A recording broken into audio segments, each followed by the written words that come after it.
Hi there and welcome to Holfs Sea Fishing. You join me today where I'm going to do a little video on showing you the method I use to preserve my lug worm for the winter months. Generally I still freeze my lug worm as we always have done as anglers over the years. It's just that freezing lug worm just standard. When you defrost it, as I mentioned on a previous video when I've been actually going on to a fishing trip, it it defrosts into what I always call a big long bag of snot, and it's basically not very usable, to be honest with you. I find by the time you bring that back in, you've got a big load of saggy bait lugworm just hanging over the point of the hook, which is it's not good. It's not ideal at all. Now, the method I use here, I was passed to or told by my granddad many years ago. He's probably been passed away 10 years or so now, and the reason why he tried to improve, I think, the freezing of lug was because he had to dig it back then. He actually used a very long, broad spade, and it was an art. Trust me. You think pumping lugworm, and don't mean that's not easy either. You think pumping lugworm is hard work if you've tried it. Try digging it, okay? It's hard work, and he had to literally, dig a hole in the right way.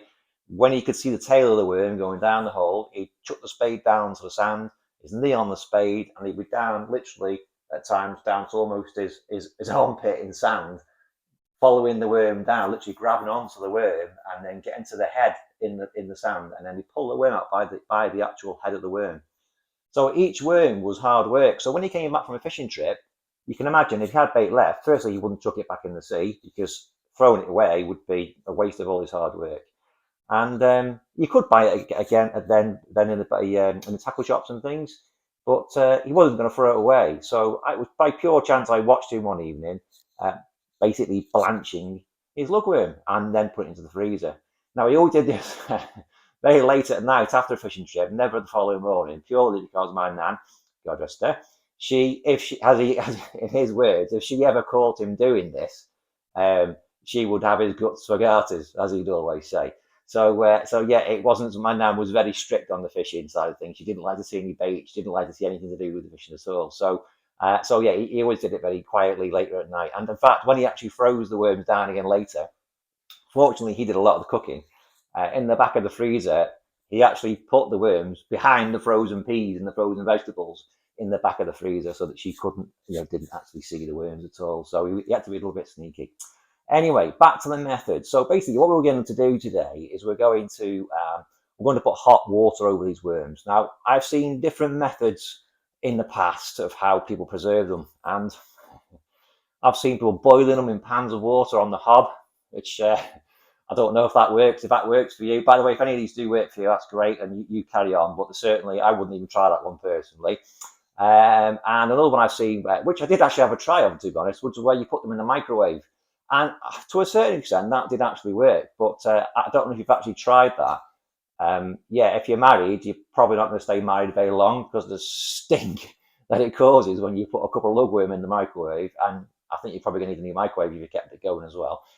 So yeah, microwaving them as well. But to be honest with you, they just don't do the job. They're just not efficient enough at you don't get a good bait from it, and it just doesn't do a good job. Now, apart from anything else with your bait, generally with lugworm, it costs a lot of money. So if you're buying it, especially, I don't buy it generally. But if I'm going to collect it, it's hard work. It costs money either, or you don't want to waste it. So the method I'm going to use, I'm going to show you very shortly. I'm going to show you what you actually need to do it. Some of these things you can get away with not using or having. You can maybe tailor it to make it a bit easier to you, depending on your circumstances. But the method you see that I use is very, very easy. There's nothing difficult about it at all. But I guarantee you, the bait you get when you defrost it at the beach is so much better that it almost looks like fresh lug to a certain extent. And as I've said on a previous video, anglers have actually thought it's fresh lug when they've looked at it as I've unrolled the packets. So it's much, much better, much, much tougher, and it catches fish. I've said this before, it catches whiting, dabs, flounders, plaice, bass, ray, smooth hand, anything you can think of, pretty much within our waters that I've targeted anyway, it's caught. And I'm not saying it outfishes fresh, because it probably wouldn't. I think, of course, fresh on the day will be the best. But I'm going to show you this method now, and we'll see so you can see how it's done. So to use this method to preserve your lugworm, you only need a few things. You're firstly going to need a pair of gloves if you don't want yellow hands. Lugworm, if you ever get them fresh yourself, literally out of the sand, you get iodine, you get very yellow hands, and you look like a rather severe smoker if you don't wear some gloves. So they are optional, but I would highly advise you wear them. Second thing you're going to need is a sieve. This is a foldable, collapsible one. I think I bought this a few years ago for probably 99p or something like that from B&M or somewhere like that, or Home Bargains. This is obviously one you're not going to use for your food afterwards, so this is just purely for doing bait with. Yeah, definitely get one of these. Just makes it a bit easier. You don't have to have this, by the way. You can manage just with a bowl or whatever you want to, but just makes the job a little bit easier, as you'll see when we come to do it. So a sieve or a colander, if you will. The other thing you're going to need is some newspaper. And to be honest with you, you're going to need quite a bit of newspaper. In fact, you're going to need quite a bit more as well. So get yourself plenty of newspaper. I'm very fortunate in that I've got a friend I work with and a friend of my wife's who they basically know a couple of, let's call them older boys, who supposedly still have papers in the morning. So they still have a newspaper. I know the art of newspapers these days, or reading the newspaper, seems to have pretty much died. I can't remember actually the last time I bought a newspaper. So if you know somebody in the family, or you know somebody, a friend who maybe a father-in-law or so on, maybe still has a newspaper, then get them to collect them for you, because I wouldn't like to buy all these newspapers, and I've got a whole lot more stored off to one side as well, just literally for this. So that's newspaper. And the other thing you're going to need, the key ingredient, a kettle. Yeah, believe it or not, it's just a simple kettle. We're going to use that to boil the water, and then we're going to show you what we do with that, and we'll show you how we preserve them using the water from the kettle. As I say, very, very easy. We'll get started and show you just now. And yes, there is one more thing you will need: a bowl. This again is a bowl I use just for tossing my bait with, then lives stored outside. But yeah, just a bowl of some description, or certainly a container of some description, that will hold boiling water in it, and some bait, of course. So the other thing you're going to need, of course, is some worms to preserve, or blanch as we're going to do. So these are only small worms. I went out last night. It was very cold, 2.5 degrees. I'm surprised I got any, to be honest with you. Tides aren't the best, but I managed to get a few small ones just to replace what I used flounder fishing the other day on the River Dee. So what we're going to do with these now, we're just going to plop these into the bowl, ready to be treated. Now, as I say, you can, even if these worms were a couple of days old in the fridge, if they weren't absolutely fresh, it doesn't really matter. You can still blanch these in this way. I have blanched worms to about 3 or 4 days old. I would ideally prefer to blanch it when it's nice and fresh like this. I think it probably just gives it a little bit of a better result in the end. But so the fresher the better is my advice. But even if it is a couple of days or so old, then that's fine. You can still use this method as well. We'll get these into the bowl, and then we'll show you the next stage. So we have the worms in the bowl ready to be treated with the hot water. Another thing you will need is a timer set to 10 seconds, which I didn't mention earlier on. It can be any sort of time, it doesn't matter what it is. But 10 seconds is the golden rule here, okay? I'll explain a bit more very briefly. If you have much more than that, we're going to do what we don't want to do is cook the worms, okay? That's what we don't want to do. If we overdo it, we have these worms in this water for too long, we're going to destroy the bait, okay? I know this because I've experimented, and you don't want to overcook the worms. As Grandad used to say, you don't want to cook them, Alfie, okay? That said, you do want them in there long enough, otherwise the process won't work. And what you've got to imagine with this, you're going to put boiling hot water onto these lug worms. And if you can imagine, what you're trying to achieve is the perfect medium or medium rare steak, okay, but as a lugworm, okay. So that's what we're trying to achieve here. So we're basically just searing, if you will, almost the outer edge of the lugworm and preserving the rest as it was, and then just freezing it down, okay. So I'm going to quickly boil the kettle just to get it sure it's nice and hot, and I'm just going to then do this job a little bit just so you can see what I'm doing. Because I say it's a bit of a quick turnaround to do it. Here we go. Start our timer at 10 seconds as the water basically starts going on to the worms, like now. So hot water on. The time is ticking away. I have started that timer slightly late, so I will just start the next process ever so slightly sooner, about now. Straight into the colander. Next job is going to be cold water on to stop the process.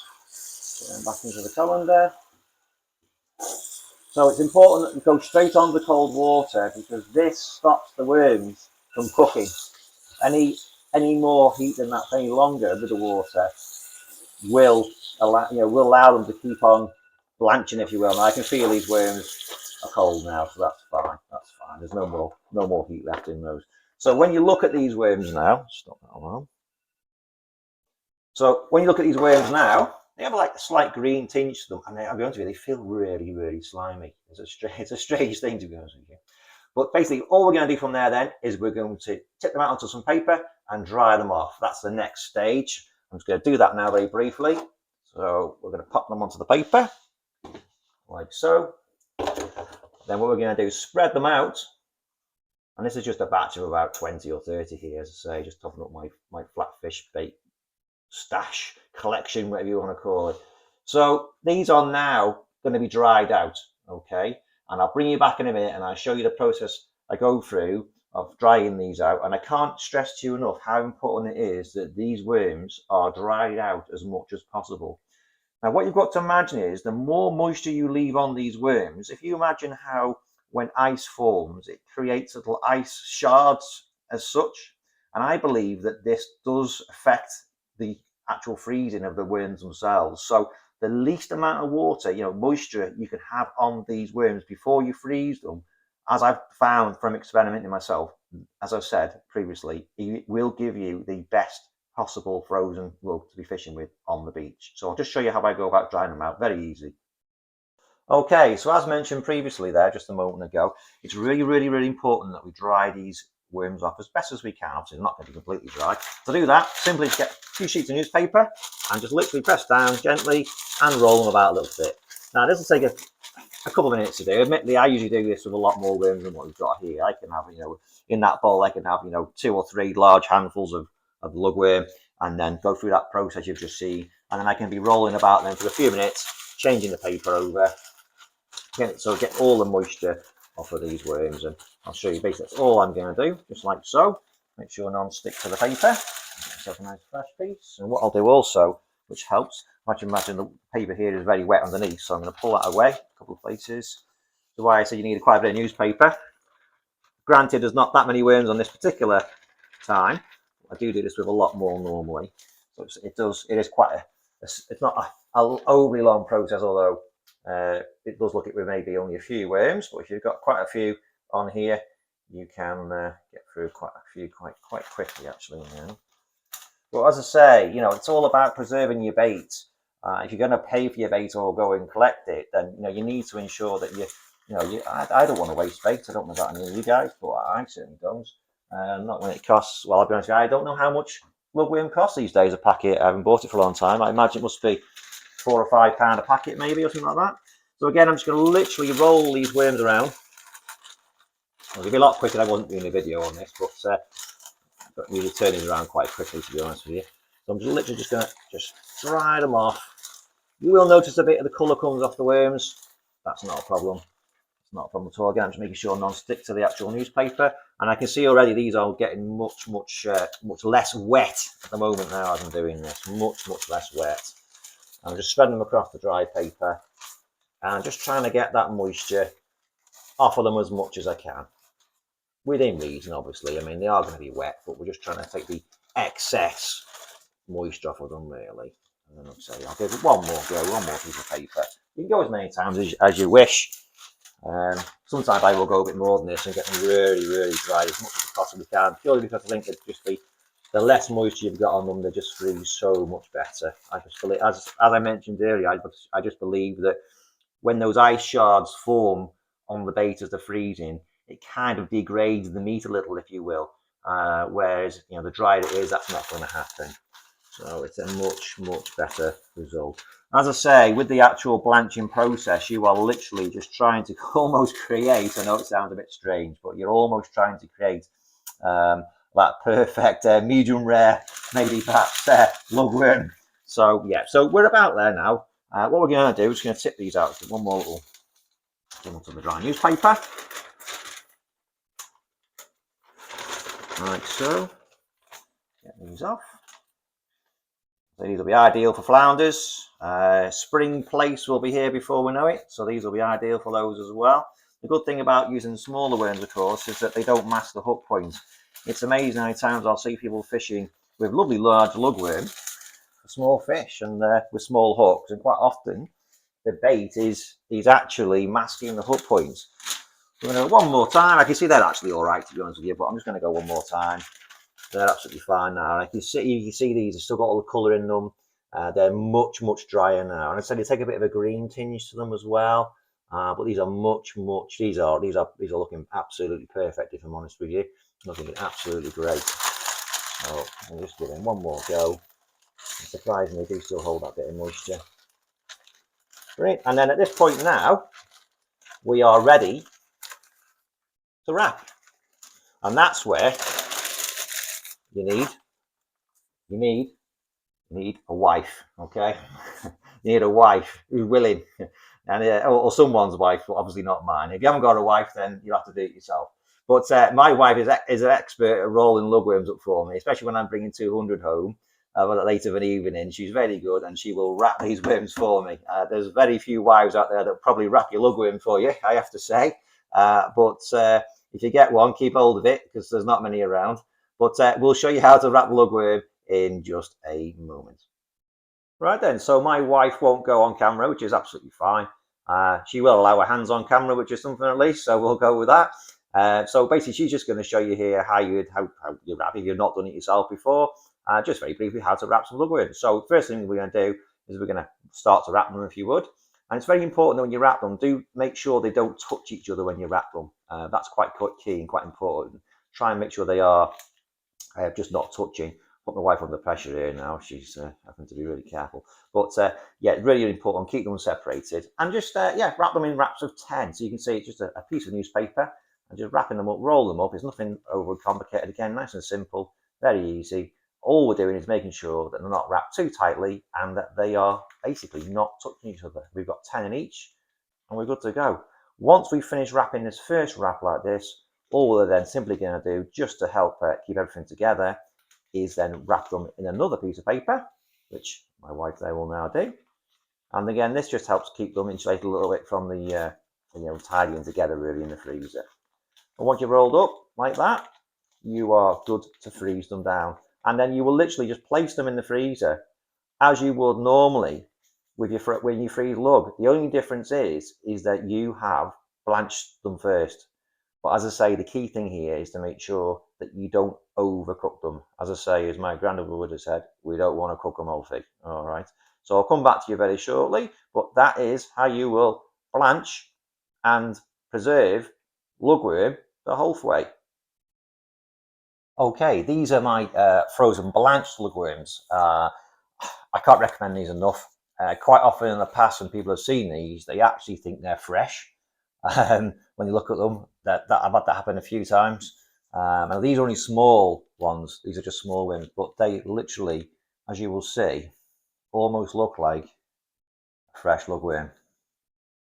And these have caught every species that I ever fish for. So whether it be a thornback ray, a bass, the biggest bass I think was a 6-pound bass on these, fishing for flatfish. I've had smoothhound takes these. I've had whiting take these, codling take these, plaice, anything you can think of taking these worms. And when you see the process that I put them through, it's very easy. And what you get at the end of it, when you defrost your bait to go fishing, is in essence is a bit like a stick of licorice. Now there's when you wind that in again from being cast out for 20 minutes, or however long you have it out there in the water, this bait will still be this shape. It will come back almost, if you will, for all intents and purposes, looking like a fresh lugworm. Not a big, long, stretched out bag of snot, as I always tend to say. So I'm going to be fishing with these today, and as I say, we'll see how we get on. But yeah, frozen blanched lug worm that I do. I will put a video up for these at some point. And as you can see, I mean, these aren't, I swear to you, these absolutely are not fresh lug worm. They're only small ones, these are, granted, they're not big worms, these at all. They're primarily just for flatfish, really fishing. But these, I promise you, these are not fresh worms. These are frozen, blanched worms that I've done. That was shown a number of years ago.